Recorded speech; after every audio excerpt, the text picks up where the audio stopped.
Here we go, ranking Ash's companions from least to most important. And by importance, I mean the impact they had on their respective series and the anime as a whole. Did they drive the plot? Or could it have gone on without them? F tier. Okay, let's get the obvious one out of the way, Max. Despite not being a trainer, he did have some good moments. The problem is that he never really drove the plot and only occupied roles that Brock could have just done. AG could have went on without him, and worse, for some people it might have been better. Next, Tracy Sketchit. Just a neutral character. He drew pictures of Pokémon and yeah. I think Ash could have sailed the Orange Islands with or without Mr. Sketchit. D tier, and all alone in it is Chloe. Her Eevee storyline was slightly more compelling than anything Tracy or Max ever did, and through her several companions got to return. But the problem is I was always more invested in what was happening around Chloe than Chloe herself. C tier. C for Silent. Honestly, I didn't watch BW, but I don't hear much about big Silent moments, and I'm glad he didn't, but again, I feel like Brock could have just stayed without much complaint. But Silent is a gym leader, so automatically he's more important than Max, Chloe, and Trevor Sketchit. May. Unlike Misty, May had a tangible goal that was treated importantly, to be top coordinator, and she had great development throughout AG. The thing is, sometimes Ash would skip out on her contests, so it's like, if our protagonist doesn't care, why should we? And while I do like May, unfortunately I think Ash's journey in Hoenn could have happened with or without this coordinator. B tier. Sophocles. Just a total beta. I don't remember much about him besides having a Pika clone and that he liked to make gadgets.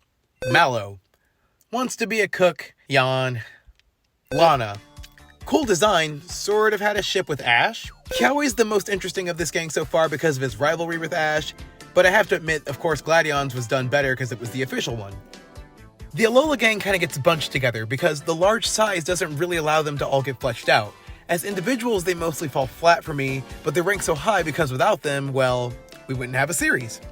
Serena. This may be unacceptably low for some people, but Serena is just not my favorite Pokegirl, and in terms of plot relevance, I'd almost put her lower on this list. But she did have undeniably great development.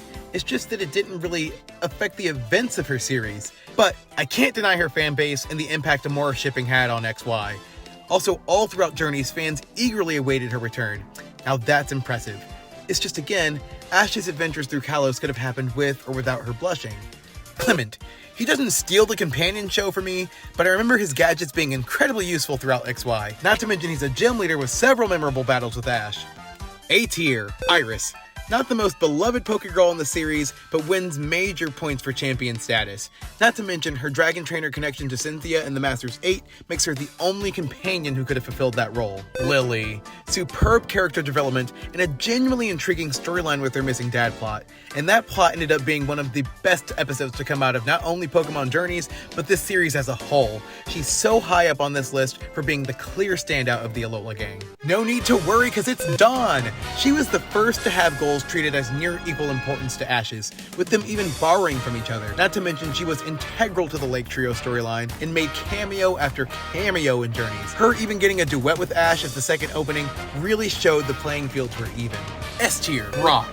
Think of Pokemon without Brock. It just feels hollow, right? I mean, he was Ash's longest traveling companion, even if he arguably overstayed his welcome. He was another essential member of the Lake Trio plot, a gym leader, and he has a tangible goal. He started off with Ash, came back time and time again, and ended with him too. Misty.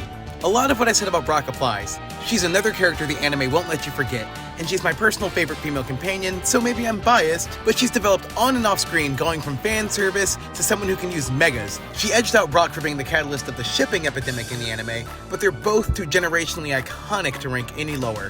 Bonnie! What can I say? Her relationship with Squishy saved the world in XY. If not for Bonnie, there'd be no Alola or Journeys. While some companions feel interchangeable, I truly believe only Bonnie could occupy Bonnie's role. And lastly, Go. Most important, not most liked. The only character to get as many, if not more, focus episodes than Ash. A clear sign of the biggest transition in this show's life. Shifting focus to new leads. His catch-em-all goal represents one of the most important facets of this franchise, and Project Mew, if not rushed, mostly kept me engaged. Like the Alola gang, without Go, there'd be no series, but instead of 5 characters, it's only 1. And there we have it, the rank of Ash's most crucial companions.